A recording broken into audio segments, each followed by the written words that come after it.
During the Harlem Renaissance, passers-by along 7th Avenue would routinely hear the Connie's Inn Orchestra warm up before a performance. Back in those days, Connie's Inn and the Lafayette Theater were the crown jewels of the so-called Great Black Way. This was where legendary black performers like Louis Armstrong, Duke Ellington, and Fats Waller made big names for themselves. The venue stood side by side between 131st and 132nd Streets. Now, it's the Lafayette, a sprawling apartment complex. Our history and our memories are going away. Grant Harper Reid says he's heartbroken that the Landmarks Commission didn't do more to protect Connie's Inn and the Lafayette Theater. The author writes in his book, Rhythm for Sale, how his dapper grandfather, Leonard Harper, was a major power broker during the Harlem Renaissance and staged shows at both venues. I wanted to have a funeral that it was gone. I lived with that. 7th Avenue, or Adam Clayton Powell Boulevard as it's now known, has been pretty much wiped clean of its glorious past, which prompted Harlem activist and author Michael Henry Adams to start a preservationist group called Save Harlem Now. It's about the Landmarks Commission not doing their job. The Landmarks Preservation Commission 30 years ago identified a series of historic districts in Harlem, and one of them was a Lafayette Theater historic district. The theater was still there, the Connie's Inn building was still there. Nothing happened. They identified it. Nothing happened. And so our history and our heritage and our culture is being allowed to be decimated. The head of the Landmarks Commission says they've come a long way over the last 50 years, and they are placing a special focus on Harlem. While we do a significant amount of research on our buildings all over the city, I think it's helpful to have community groups that have identified these as cultural landmarks in their neighborhoods to bring it to our attention. What we've done more recently is when we've looked at historic districts, we have included as a part of our documentation their cultural significance. And if you look at the reports that we did in 1965, they were 2 pages long. And if you look at the reports that we do now, they're large and they include its cultural history. We're doing work in Harlem right now with the Mount Morris Historic District Extension. And when we do the research, we'll be incorporating and identifying any kind of cultural overlay to the buildings as well in our description and in our reports. But activists uptown say only 3.6% of the buildings in Harlem are landmarked.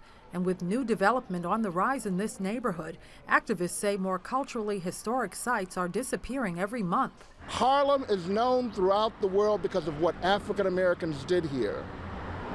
And yet it is disappearing day by day for no good reason other than greed, greed, greed. If ever there were 2 historical sites that should have been landmarked, preservationists say the Lafayette Theater and Connie's Inn are it.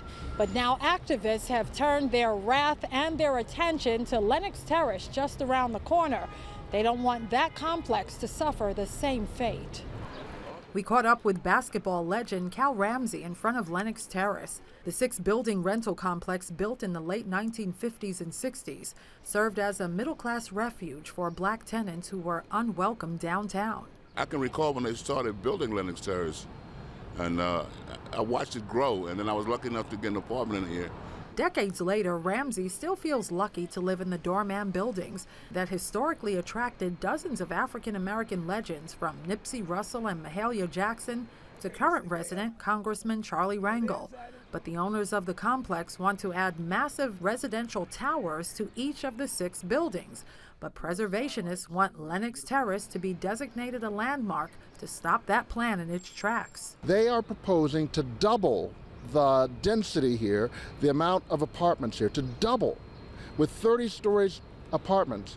And that's just appalling. I think it's absolutely horrible.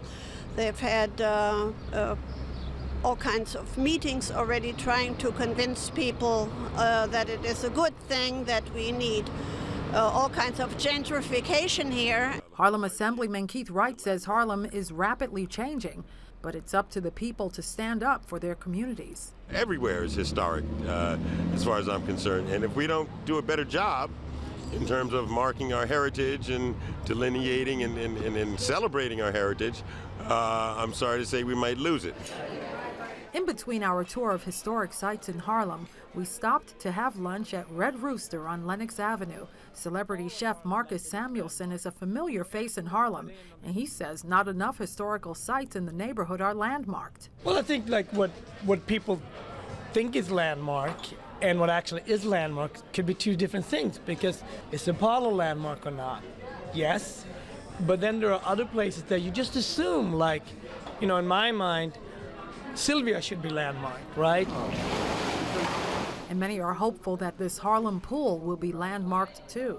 Surrounded by beautiful mosaic tiles dating back to the early 20th century, preservationists have been waiting for 3 years to see if the Landmarks Commission will approve this majestic public pool on 134th Street, which is run by the city's Parks Department. For most of his 65 years, Charles Jackson has watched the wrecking ball go block by block in his beloved Harlem, demolishing structures he wishes would have been saved. All up and down 7th Avenue is places that were famous. We had Small's Paradise on 135th. We had Wells right across the street. You know, Club Baron. Numerous things that we will never see again. It's going to be a loss. Harlem will never be the same. In Harlem, Cheryl Wills, New York 1.